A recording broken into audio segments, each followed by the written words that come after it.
All right, today we're going to talk about the flat 9. That also becomes a flat 5.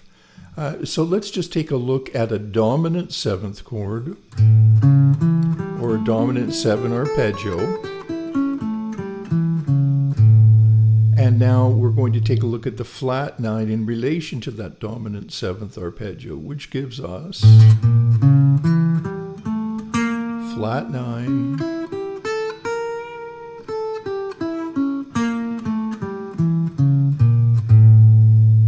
you can hear that it's just a semitone away from the root.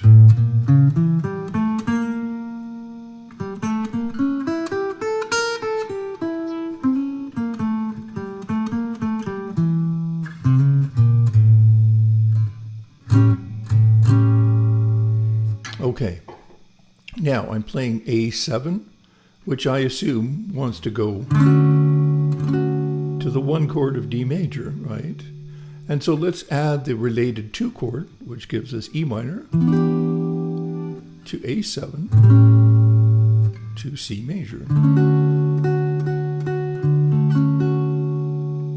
Now let's add the flat 9 chordally.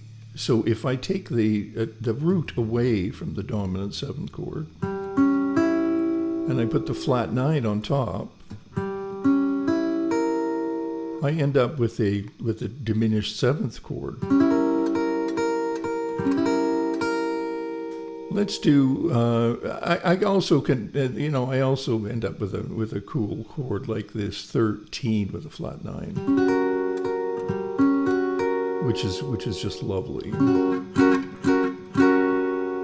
Okay, and then in the case of the minor, if I take that same flat 9, which is a B flat, and I insert it into the 2 chord, it gives me a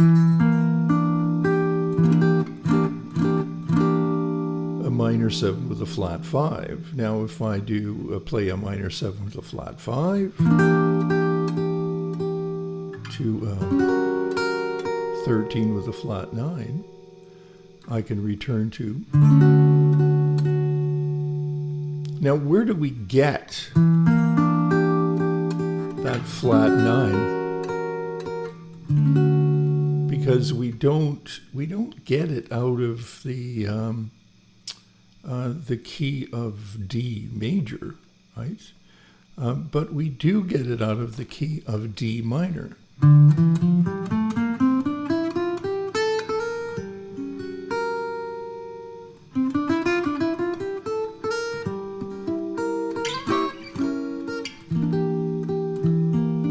As we do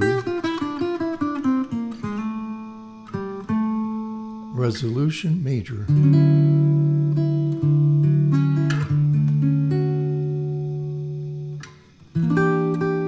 D minor 7 flat 5, we can think of it as coming from a parallel minor key of C minor. The A7 with a flat 9, we can think of it coming out of the parallel key of C minor as well, right? 13.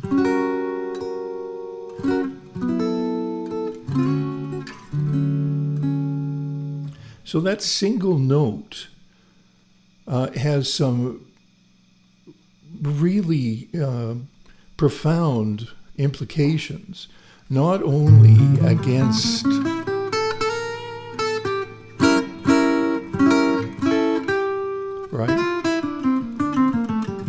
minor,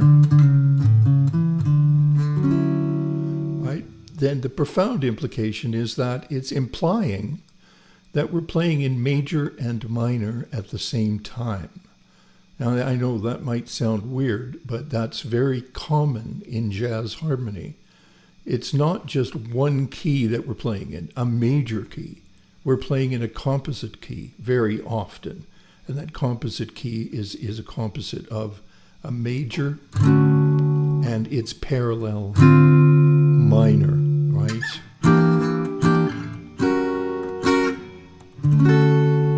And that was really a 2 of 5 in minor and then resolving.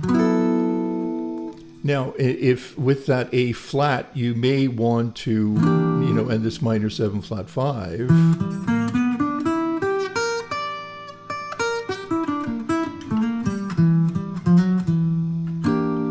you may want to add that flat 5 to a minor 7 arpeggio, right, giving you a minor 7 flat 5. Lots to think about there.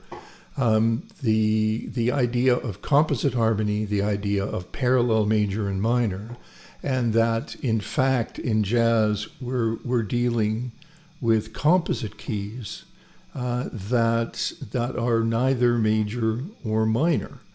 It's like one larger composite key. There's so much to do there. But one thing that comes to mind is even if you take a simple blues, what you're doing, for instance, when you're looking at a blues, you're going from, for instance, with the flat 3 to the major 3. There it is. Right? I'm going from minor to major.